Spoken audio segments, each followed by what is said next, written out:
Welcome to an overall view. I'm the hostess of the show. My name is Josephine Russo Leonard, and today I have two very special guests. Mrs. Flo Goodman, who wrote a book, Something Healthy to Eat, and her husband Hank. Welcome to an overall view, Flo. And welcome to my house. And welcome to my house. Thank Our you. house. Thank you so much for having us. It's a pleasure. And it's a privilege and an honor to have you as my guest. I'd like to begin with a little bit of a background of how you wrote this healthy eating book. Well, as my husband said, salty bacon, like there's a story about somebody who ate salty bacon. You go back and you go back and you go back. So let's see, where should we start? I guess we could start when I got married, when we got married. Yes. And I was such an experienced cook. I could make a sandwich and a scrambled egg. And for the first meal, what was the first meal? Can of beans. Can of beans. We were living in a town in New England that had one supermarket called Foodies, and I didn't have a car. And That really was the name, Foodies. yeah, it was really Foodies. And I walked to Foodies, probably getting lost in the snow because it was wintertime. And I bought a can of butter beans, and I put it in the pot and stirred it all day. And when he came home from work, I gave him supper. And I said, "Do you like it?" Do you know what you said?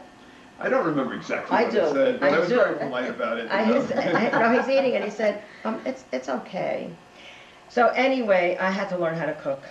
And Hank was very encouraging to me. And every time I made something, if he liked it, he said, write it down. And he would buy me 3x5 index cards. Good And, idea. and if he liked it, he said, write it down. So I would take out an index card, and I would write it down. Eventually, I ended up with a lot of recipes. But Wow. specifically, and a lot of index cards. and very many index cards. But what happened was that when, specifically for the book, in 1985, that's when doctors were giving you your cholesterol results. Because Yes. we used to go, they used to take blood tests, and they would send you home, it's fine or it's not fine.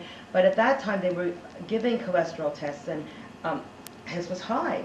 Yes. And he was running 4 miles a day, sometimes 6. He weighed 142 pounds because he was exercising so much.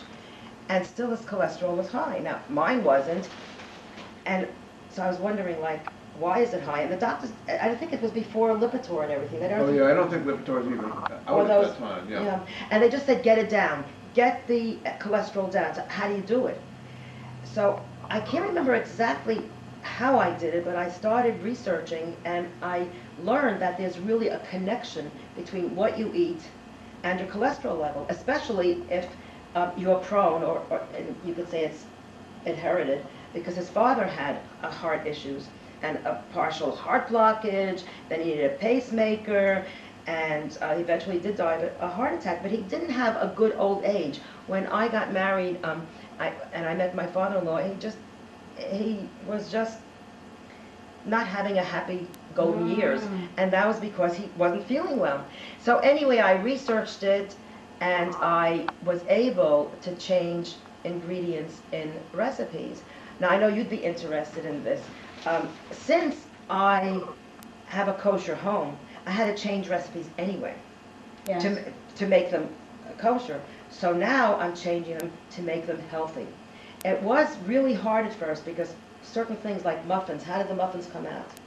At first. At first they were like little rocks, you know. And then sometimes they were gummy. And sometimes they were gummy. They were yeah. gummy because you're taking out certain things in the specific case. So there was a lot of experimentation, and of course Thomas Edison went through hundreds and hundreds of experiments before he got a light bulb, you know. Well, so. you Right, could, yeah, right. you could go to school and get a nutrition degree, or you could do it like I did it the very hard way, which this is 1985, we're now in 2010. It took a lot of time to really figure out not only how to make the recipes right, but what really worked. For example, if you remember when you're going to work, I thought it would be so great to give you 99% milk.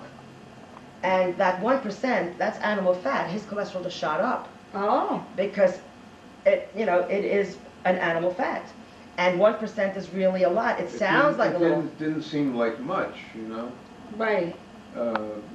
Because you figured, okay, the 1% fat makes the milk a little bit more better tasting or something like that, and but apparently it really does make a difference. And so just by eliminating, going from 1% milk to skim milk, that already made a difference, and a lot of little details that she had to consider, along the way.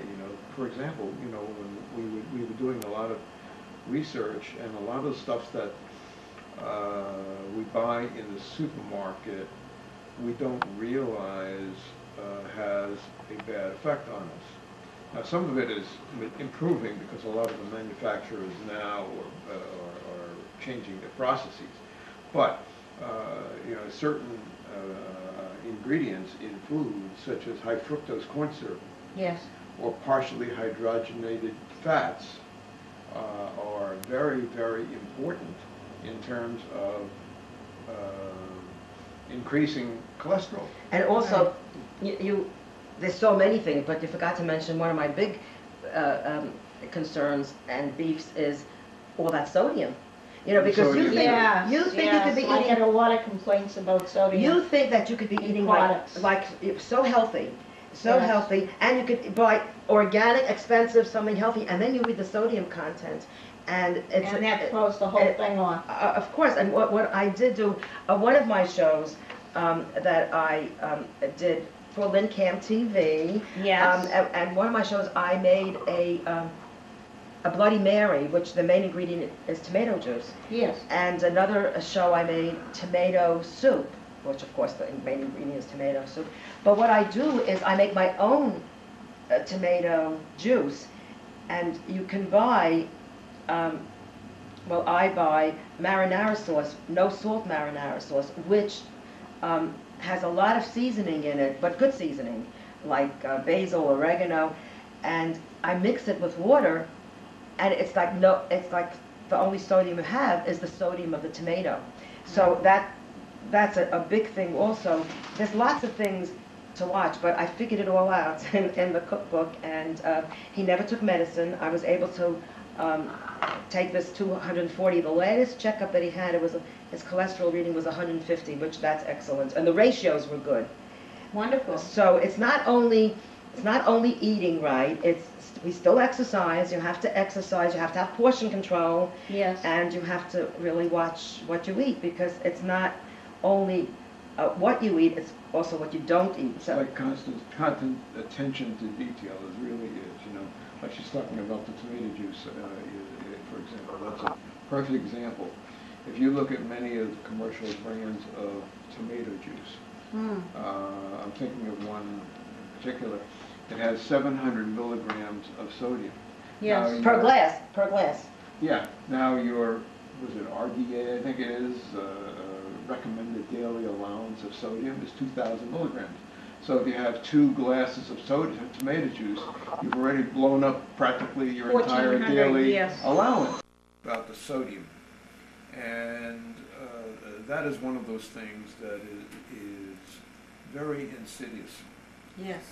Because if you buy a can of commercial tomato juice, and I'm thinking of one particular brand, but it's probably not unusual, an 8-ounce glass of juice is like 700 milligrams of sodium.